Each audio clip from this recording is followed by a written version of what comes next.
and legally it has to be at least 51% corn. But that requirement didn't even come about until the 20th century. So why corn?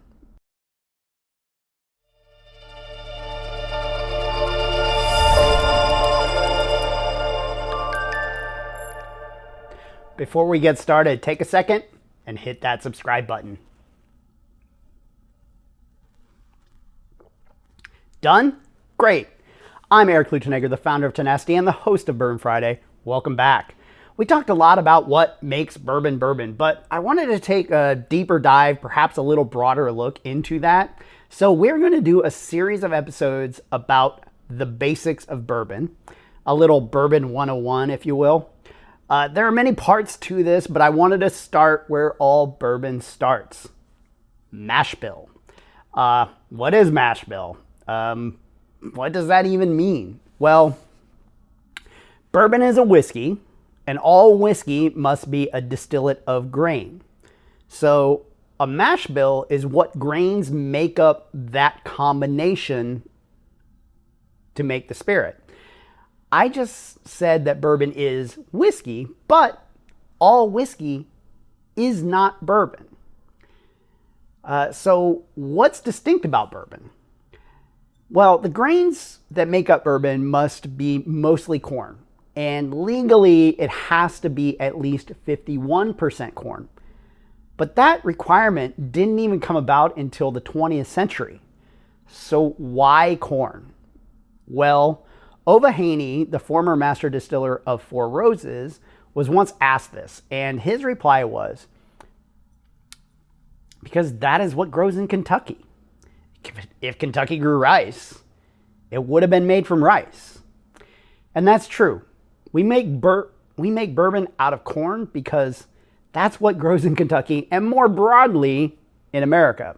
Now, they were already making rye whiskey when bourbon came about, but people soon started to prefer their whiskey made from corn.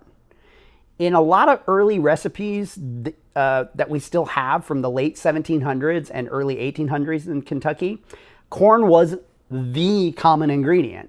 And with the majority of those recipes coming from corn.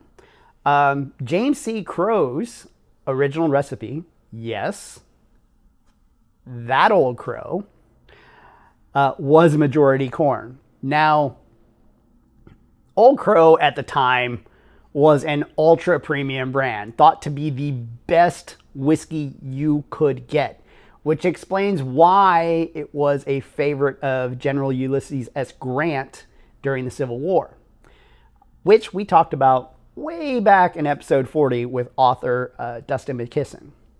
So Crow influenced a lot of distillers at the time who were obviously trying to build their own brands. A few weeks ago, in episode 98 in Bourbon and the Feds segment, we talked about how President Taft was so influential. In Taft's 1909 decision on whiskey, he states that bourbon is made from a majority of corn, which it already was. He just made it official. But what kind of corn? It doesn't matter. Today, most bourbon is made from Yellow Dent No. 2, which is basically the most popular seed corn. If you ever driven in the US and have seen miles and miles and miles of corn, that's very likely Yellow Dent. But if you've been with us for a while, you know that distillers are making bourbon from other corn. In our very first tasting episode ever, I think episode 9, we talked to Gary Heingardner of Woodhat. You know, he famously said, "You feed yellow corn to cows and pigs." It's pretty hilarious. He's hilarious. Watch that episode. So he's experimenting with all different kinds of corns. I just saw they got a new shipment in of dozens of blue corn samples. And this Balcones here is made with blue corn. And catch this. Old 55, which is a 100% sweet corn bourbon.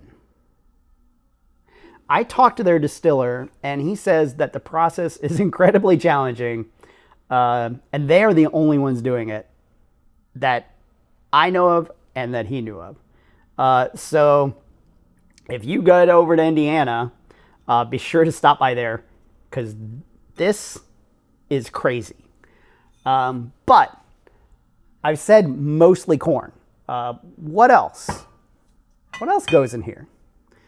For the most part, it will be three things, with the second most prominent grain being different. So it's mostly corn, a little bit of malted barley, usually only 5 to 14%, then either wheat or rye as a flavoring grain. Now, most bourbon mash bills sort of fall into three categories. The standard, which is a combination of corn, rye, and malted barley. Then we have what is called a high rye bourbon, which is just typically means that the rye content is 18%. Like this Bullet, our new 90 proofer, which is what I'm drinking now. That is 28% rye. And then we have wheated bourbons, or wheaters. That the flavoring grain is wheat, obviously, like Larceny, where it's 20% wheat. Generally, it's thought that wheat makes a softer, sweeter profile, not because the grain is sweeter necessarily, but because it doesn't overpower the corn sweetness. Where rye provides a more spicy, flavorful bite.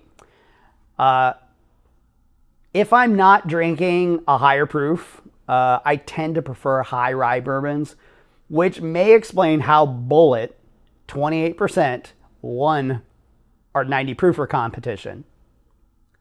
Which I still don't understand how Bullet won the 90 proofer competition, but that's okay. So we know corn, we know wheat, and we know rye from bread. We know barley. But what the F does malted barley mean? So think of it this way. Malted means sprouted plus dried. So they soak the barley to germinate the seed to release enzymes that help in the brewing process. Remember, bourbon starts as beer. When they dry it with heat so that it's easy to transport and use. It's often just simply referred to as malt. It's the same thing that goes in beer and the same thing that goes in malted milk balls.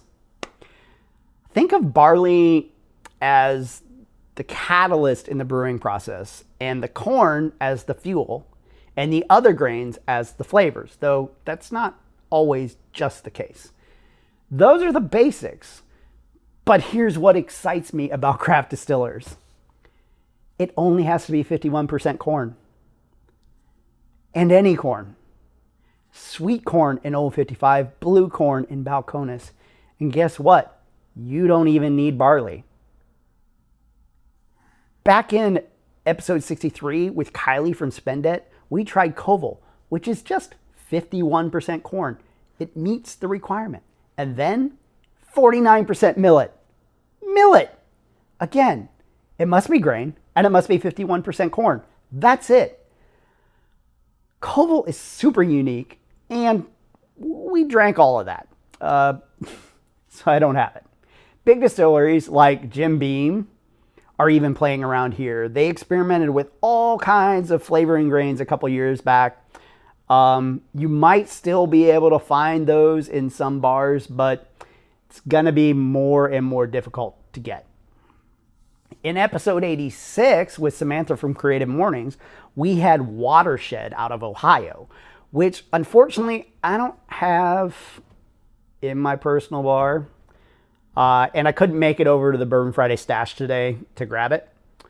It's 4 grains, maybe 5 grains. It's a little conflicted. But with corn, rye, and wheat. And the last part of that not barley. It's spelt. And it's weird AF. And that brings me back to Balcones. This is Balcones Texas pot still bourbon. This is also a 4-grain mash bill of roasted blue corn, Texas wheat, Texas rye, and malted barley. All of this, of course, gets distilled in a pot still, which we will talk about in a future basics episode. Then it's aged for at least 2 years in the Texas heat. So I've got this back here. I'm gonna swap that out. Check out that color, just like this gorgeous deep copper. So let's do the tasting and compare these guys. So again, Bullet, Balcones.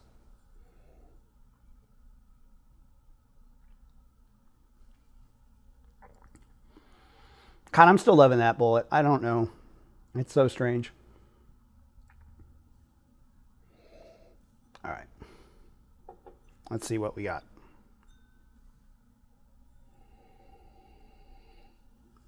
Sort of buttery off the nose. Definitely way different from the Bullet. Balcones is 92 proof. If you're interested. You definitely don't get that rye. Like, the rye is like all over the place in this guy. Not in this.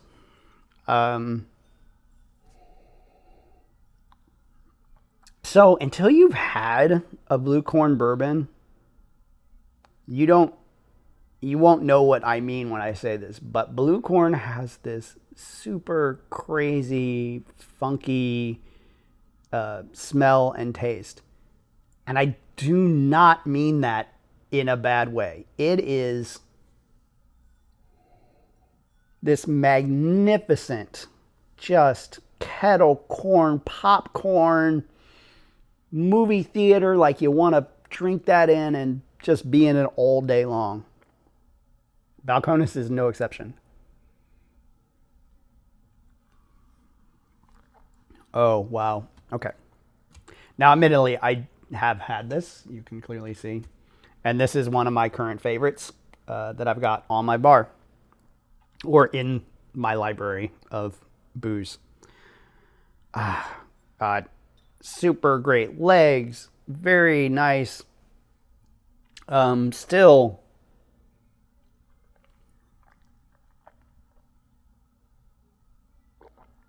you get that roundness and sweetness from the wheat, but you still get a little tingly of the rye. That blue corn funkiness is all over the place. It tastes cool. The mouth sensation is fantastic. Just, I love everything about this bourbon. I just want to sit here all afternoon and drink this, but I still have some work to do.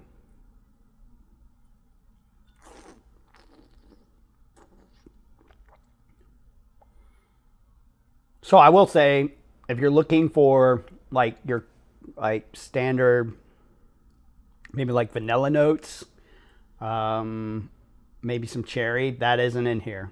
That blue corn kind of punches way above its weight, which is why I was saying it's interesting all of these craft distillers are doing this because corn has never been thought as a flavoring note. I mean, obviously it provides sweetness to the bourbon, but it's never, ever really been thought as a flavoring note. And now craft distillers are looking at their corn and thinking, you know what? People like blue corn chips. People like all these different kinds of corn. People don't like, never really typically ate yellow corn until we started like mass producing it in this country, and putting it in literally everything. was it King Corn? Watch that documentary. Sort of shocking.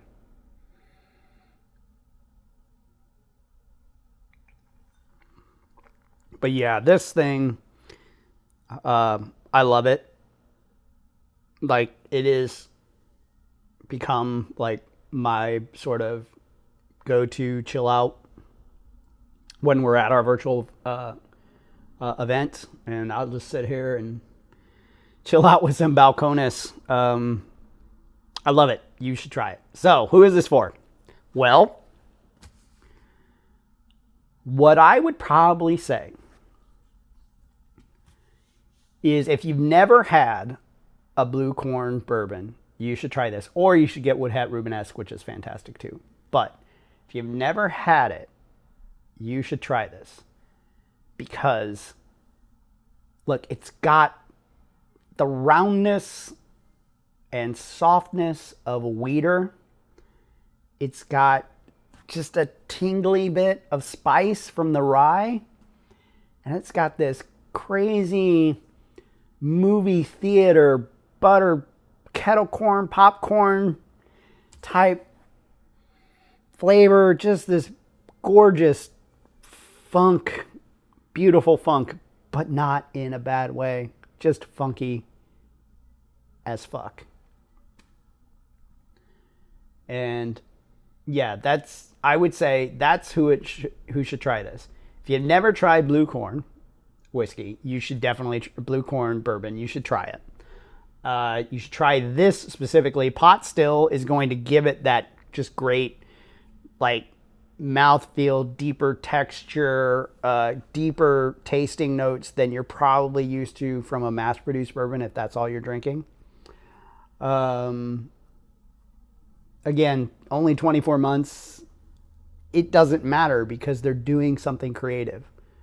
And yeah, you can get this for like $28, $30 maybe, which is not much more than the Bullet, which you can get anywhere. This, I'm very glad to say that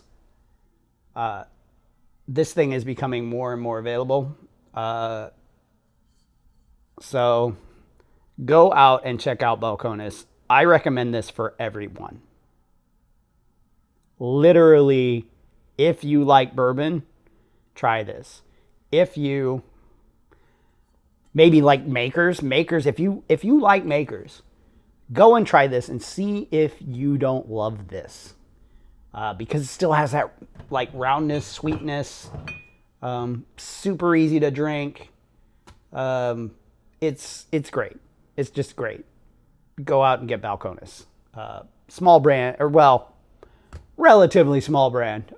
They're still big, but relatively small brand. I mean, they're still doing shit in pot stills, so there's that. So I guess, what did I miss about mash bills? Are there any other unique mash bill bourbons I should try? And have you tried Balcones? And what did you think? Let me know in the comments. I'm still trying to get new interviews scheduled. It's been my schedule, not anyone else's that's been the problem.